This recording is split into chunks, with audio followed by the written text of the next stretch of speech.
Hello, dear friends. This is the Medium's Harvest, a very deep study by Emmanuel, brought through Chico Xavier in 1960, published by the Brazilian Spiritist Federation in 1961. The book was written with the purpose of studying more deeply the Medium's book by Allan Kardec.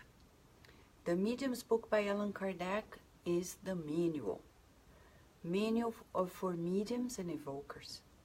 So anyone who would like to study mediumship, to practice mediumship seriously, effectively, shall read this study and study it, shall read the book and study it. Today we are in chapter 60. It's been 60 meetings for Emmanuel, Chico Xavier, and also for us. And today we have here the beautiful opportunity of studying more deeply, the several aspects of mediumship. And we think that after 59 days, and this is the 60th, we are getting to the core of the practice inside of us. It's us. And you see how. Emmanuel titles this chapter Problem Within You. Problem within you. Within us. You see, this is interesting. These spirits, as high as they are, they don't, one, sugarcoat anything. Two, they're not hypocrites. And three, they are not afraid of seeing the problems. Why we're saying this? Because the difference between good and evil is that evil is not afraid of evil. And good, sometimes they hesitate because they don't want to see the bad. Evil is audacious, is daring. So good needs to be, let's say, harmoniously daring. Harmoniously daring.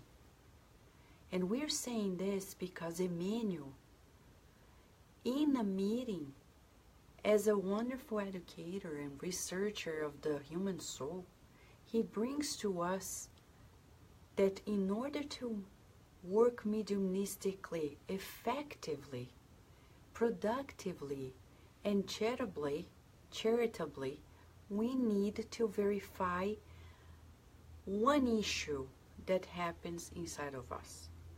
Well, he relied upon item 220, paragraph 14th in the Medium's book.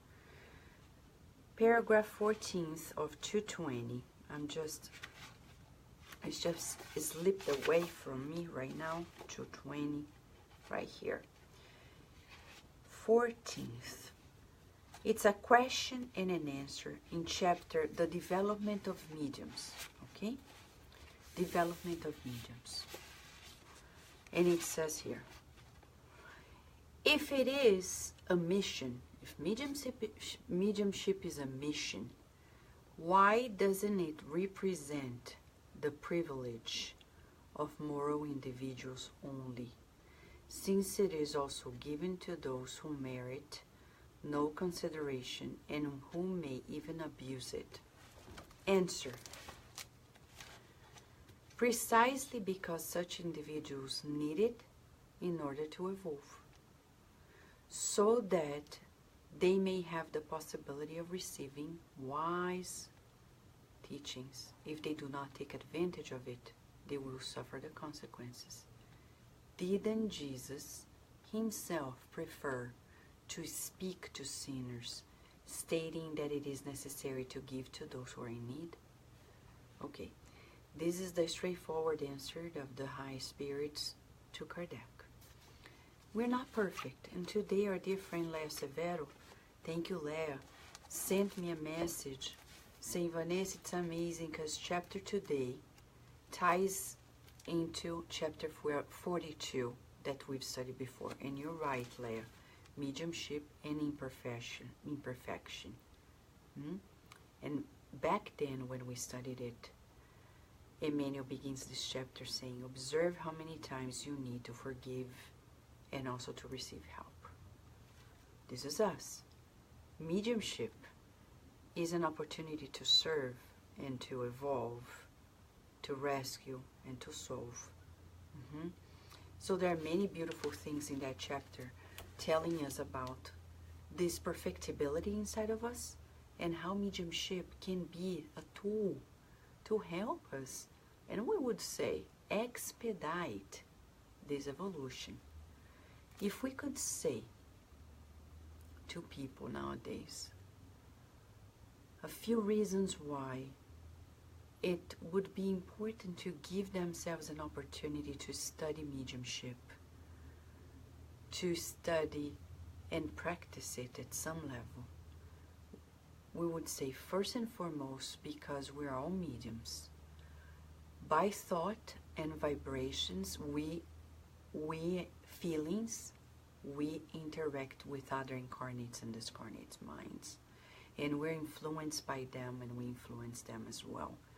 So when we study, read these books together on mediumship, we're learning more about ourselves. In the Spirit's book by Allan Kardec, we learn with the superior spirits that self-knowledge can be preventative of future mistakes. Because once I know myself, I will potentially avoid scenarios that are not good for me. And I will avoid incurring mistakes because I already know I have those weaknesses. And I will expedite my progress.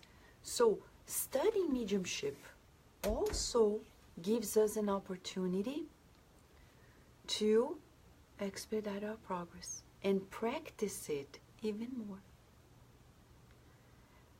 We are at a time in the world in which our spiritist movement is being called more than ever, not only to teach people about it, but to give people an experiential opportunity of studying mediumship and at least once in their lifetime to being at a mediumistic meeting to see what it is, because we have no idea. I was raised basically watching mediumistic meetings because we would spend at least 3 months in my grandparents' house, and there was no babysitter for us.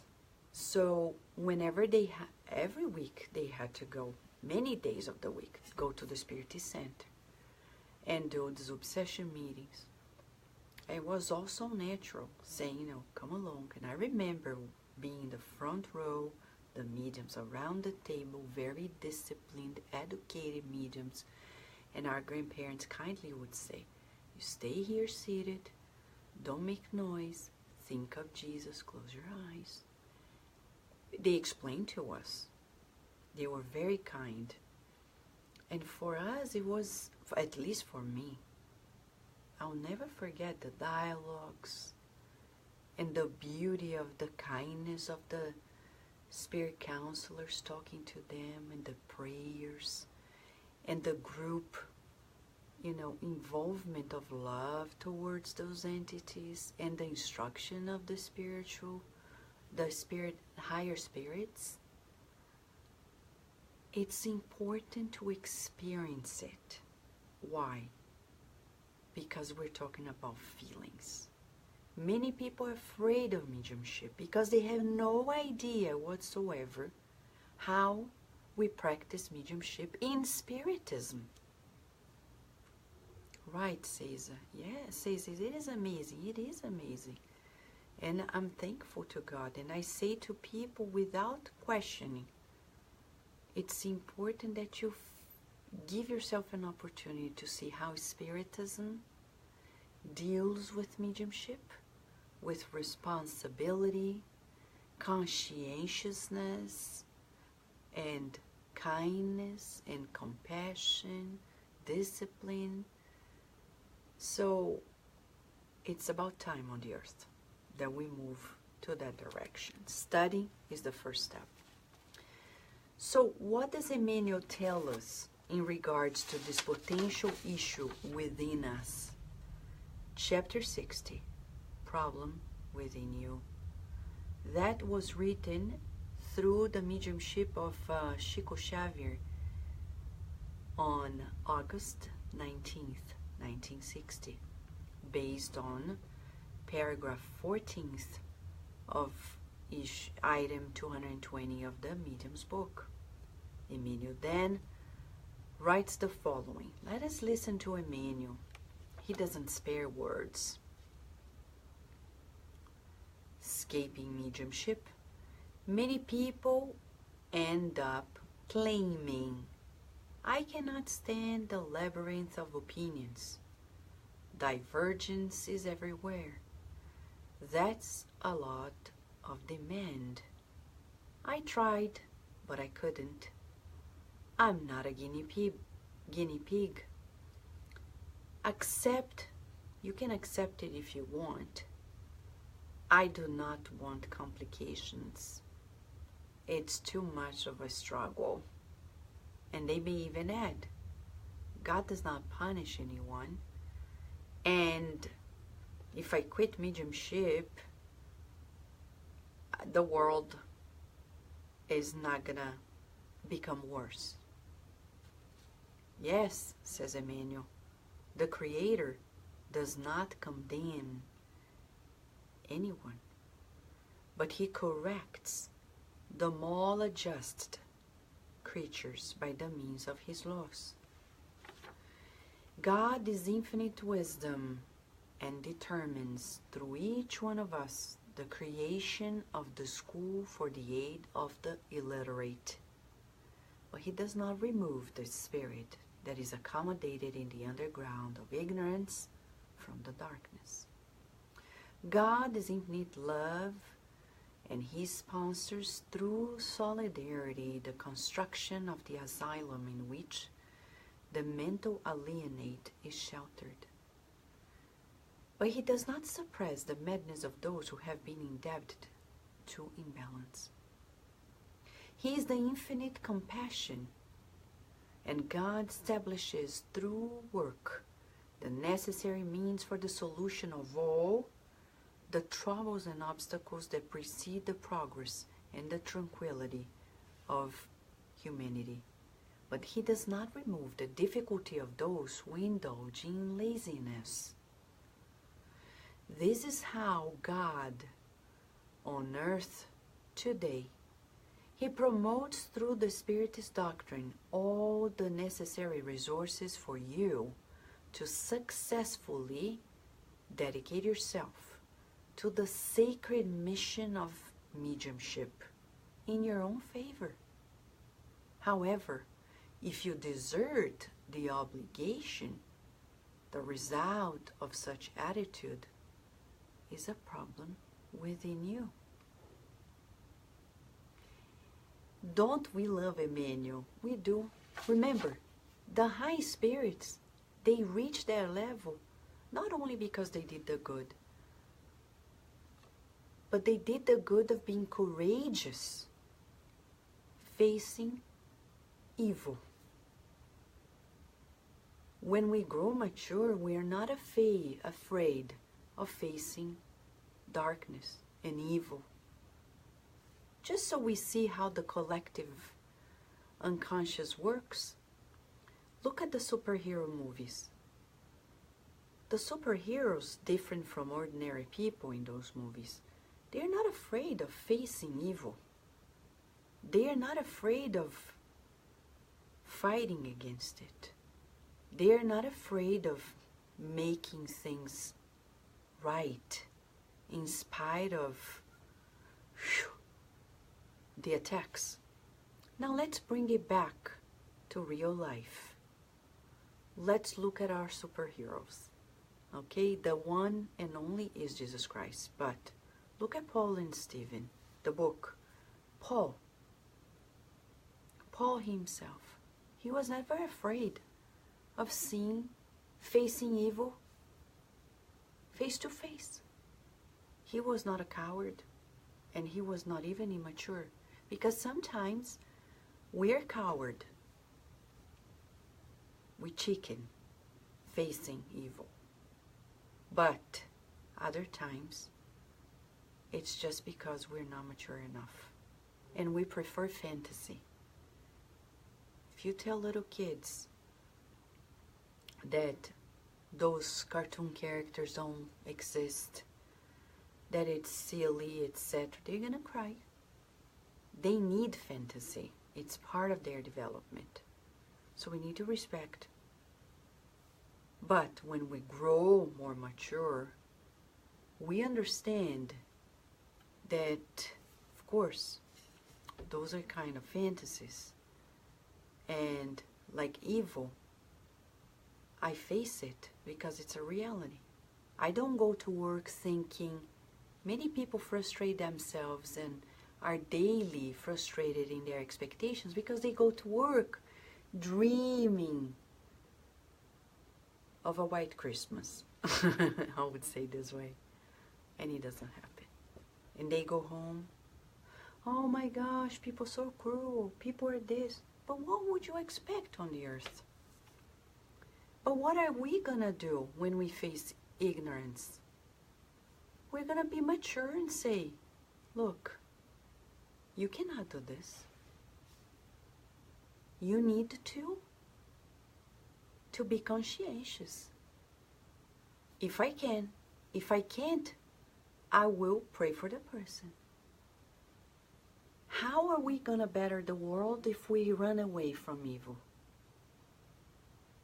We need to face it inside of us first.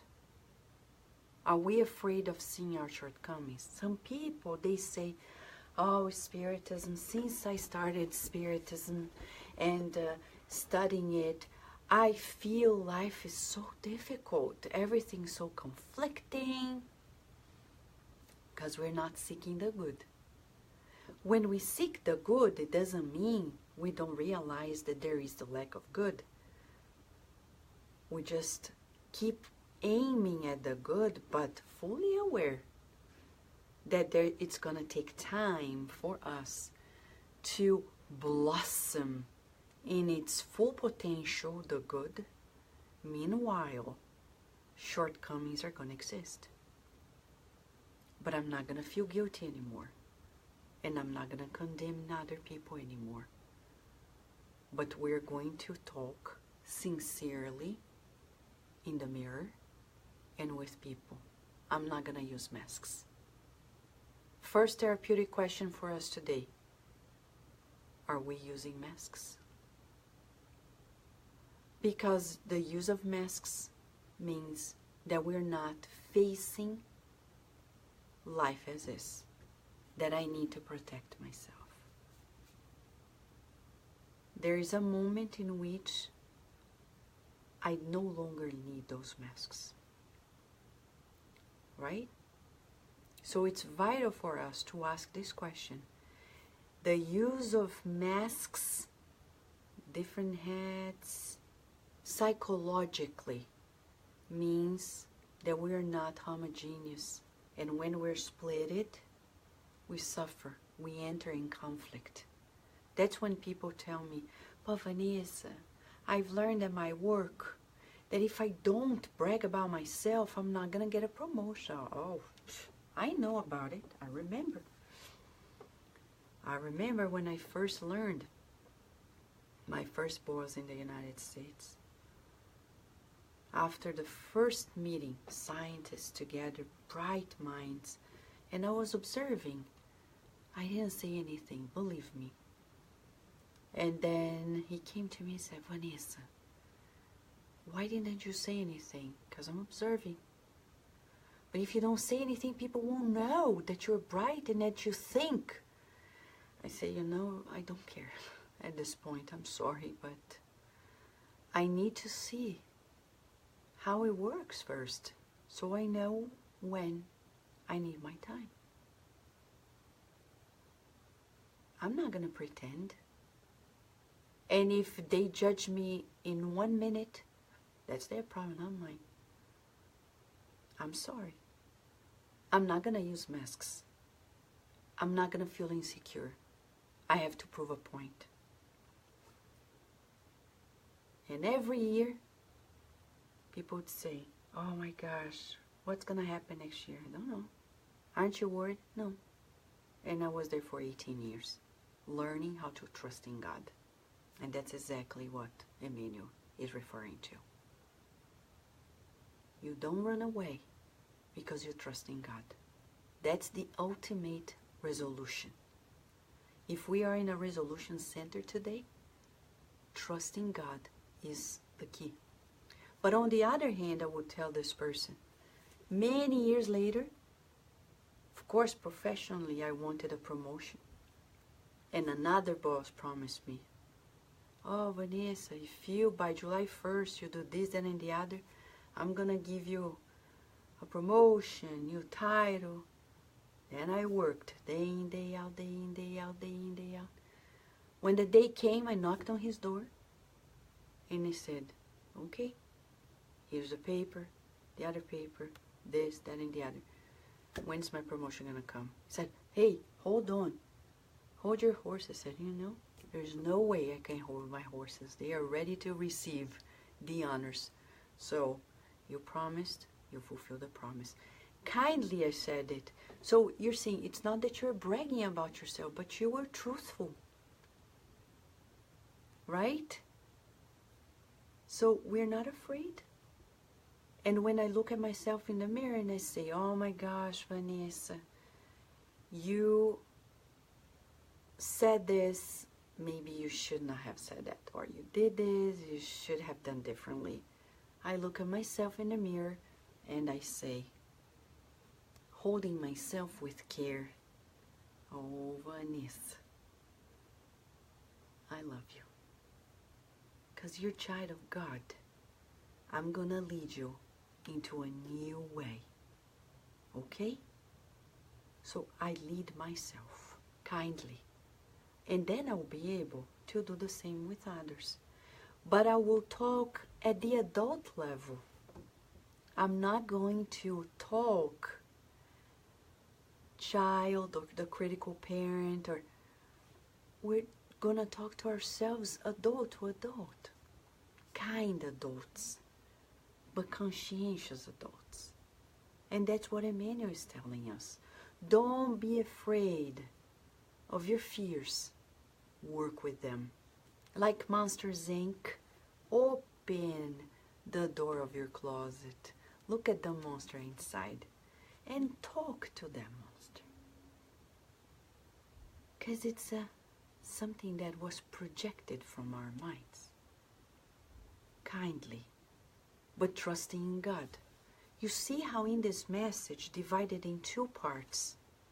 First, he talks about how we escape our obligation to work on our mediumship. And then, second part, he goes to the resolution. When we trust in God, we will no longer escape. Andrea is saying, it's funny, but I'm thinking about why. I'm so natural. I don't care if it is my boss. I tell them, yeah, I mean, we kindly share with them, right? And you're right. And they're not going to fire you because you say out of, it's not that you're crazy. Right, Andrea? And we're just saying we need to escape, actually, hypocrisy, masks, the use of masks, and be adults. Saying, you know, I think we should better do this. I think we could do that, etc. So first he says, escaping mediumship. Look at the characteristics of people who escape. They usually give all this explanation. It's too hard, too complicated. I'm not a guinea pig. It's a lot of demands, a lot of discipline, and people think in different ways. The group is so complicated, And God's not going to punish me because I stop. And Emmanuel says, yes, God's not going to punish. But there are laws. God's not going to punish you if you decide to jump from the 23rd window of a building. But we're going to hurt ourselves and possibly die. But that's not God's punishment. It's the inevitable law that was created by God. It's a dramatic example, but that's a reality. God's not going to punish us if we eat too much. That is a fantastic, mythologic mindset to the level of little children.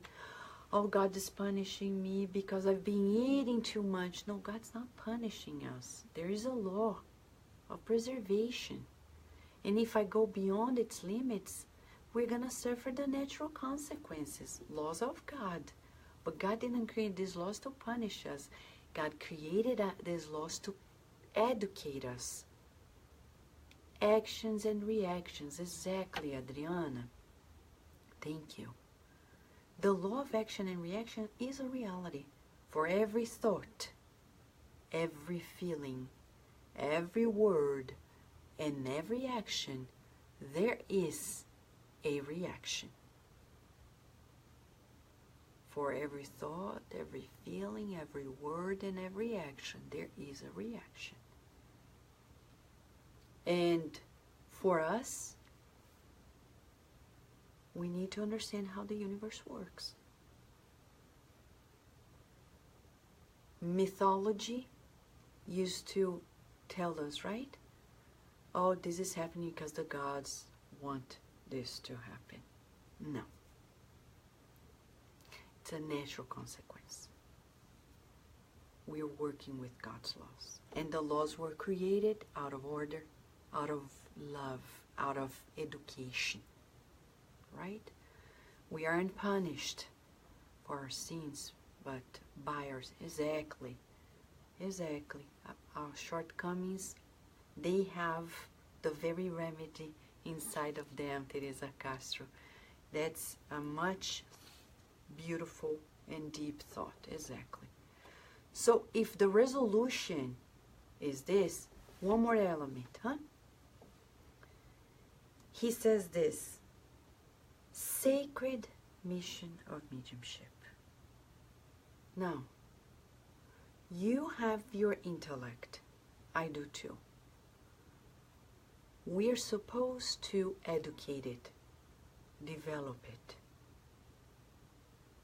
What if we decide not to do so? We're not going to progress. As we learn with Allan Kardec, the wings of progress, law of progress. Go to the third part of the Spirit's book, Law of Progress. We see the two wings, moral and intellectual. So we need to boost our intellect, instruct, learn, all the more endless learning experience, knowledge. And mediumship is no different. We really need to incorporate and feel that mediumship is part of us. And we need to work with it to be more fulfilled. To use it to the benefit of ours and others and ours. So he says, 1, 2, 3, 4. God is wisdom, God is kindness, God is love, God is compassion. God is wisdom, boosting our culture, but never, never, ever punishing those who want to stay ignorant. God is kindness and brings through science the relief of pain. But God's not going to punish those who abuse. God is love and is going to work in every way to re-educate those who have gone mentally imbalanced. But God's not going to expel from the universe those who insist in staying balanced. And God is infinite compassion and is going to bring to us solutions for our problems, but it's not going to remove the difficulty in front of those that are lazy. So how does he wraps it up for us? If you believe in God, you're going to be diligent. If you trust in God, you're going to trust that God knows best why we are mediums. And we're going to be diligent children of God and work with the talents, and I say quote-unquote talents, in the sense of like inner gifts of God, inner concessions, to multiply them. That's law of progress. I cannot sit on my mediumship and say, yes, I may or may not. I don't know. No, I will. Why? I don't know. I'll find out. I'll find out as I study. I remember the Spirit side of Baltimore when we were first creating the course on mediumship in the year 2000 and working on it. And I remember some people saying, but I don't want to do it. I don't want to study it. It's not for me. And then Godinho said to us once, he was visiting us back then, he said, you know, give yourself a chance to know what it is. And then if in the future you think you don't fit in, then you make a decision.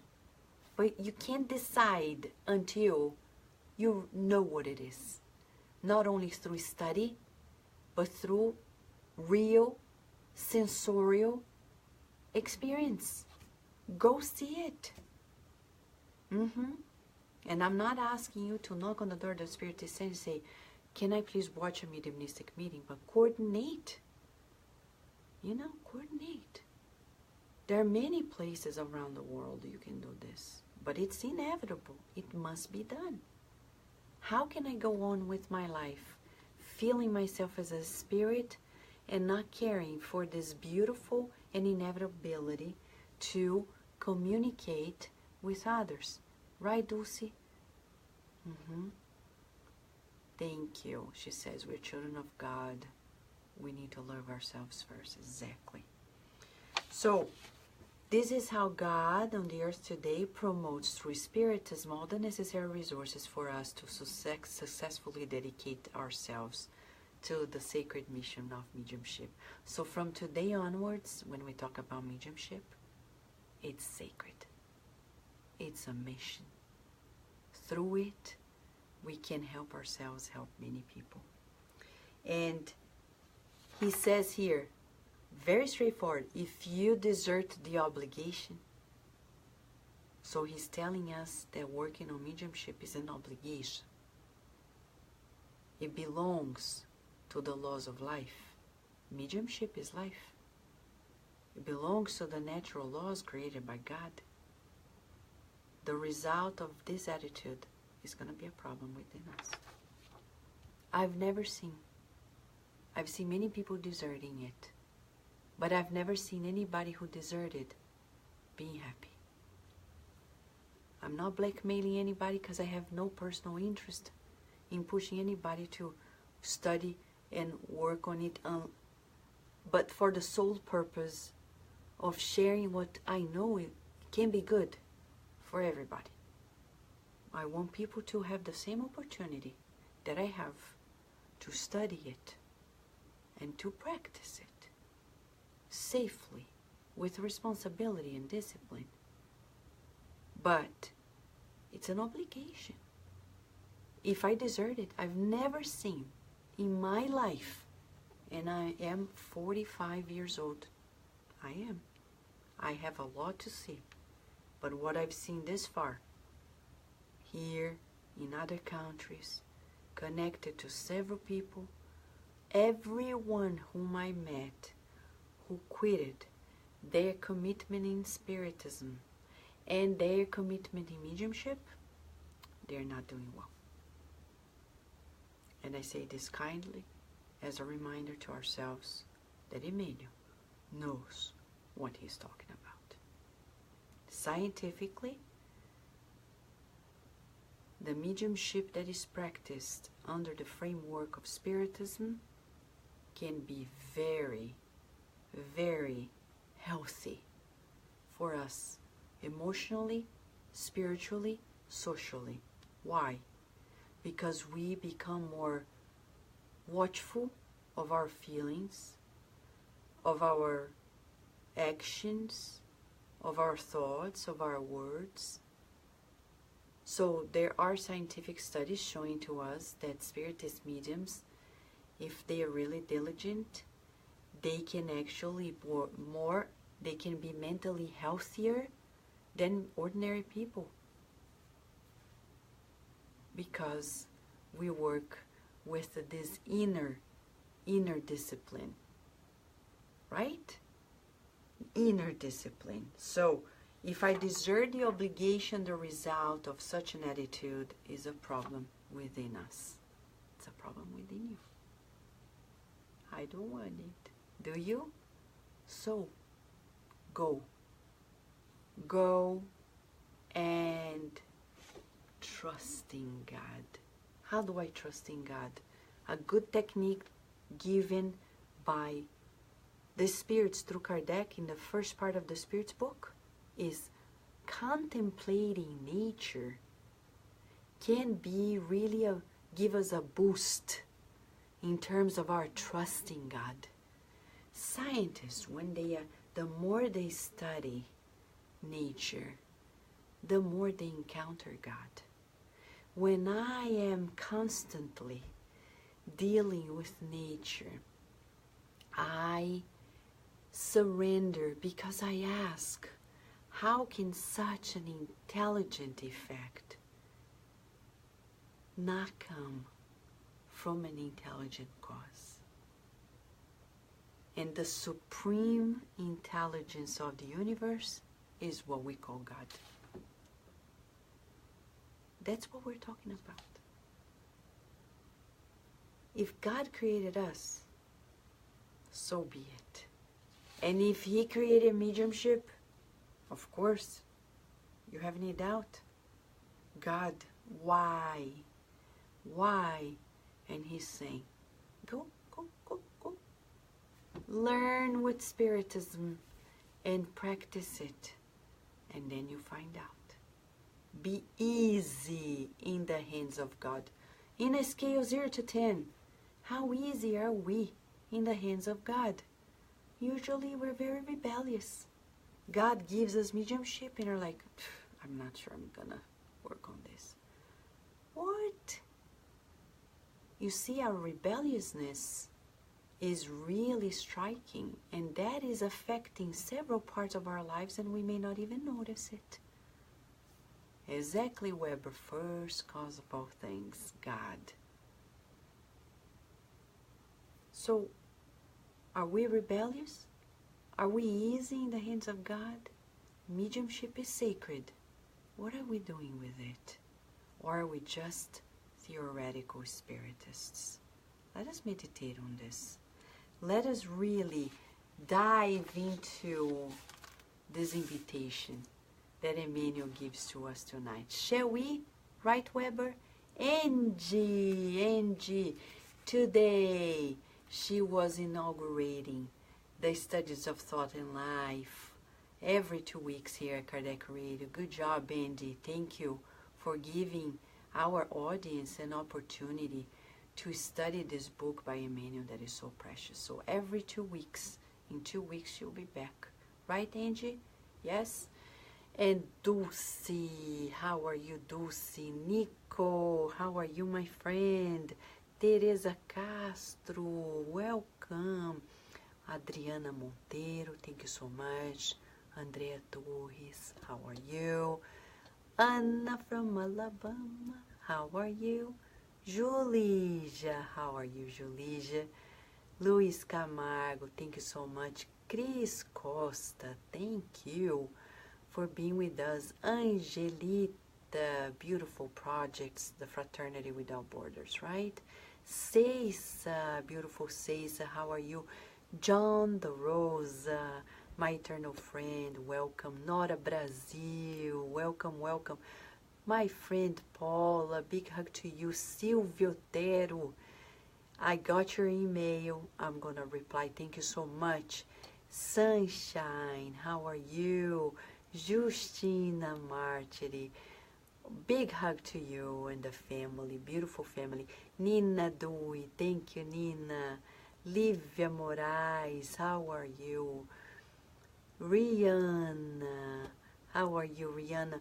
And Narciso, what a joy, Narciso, our light man.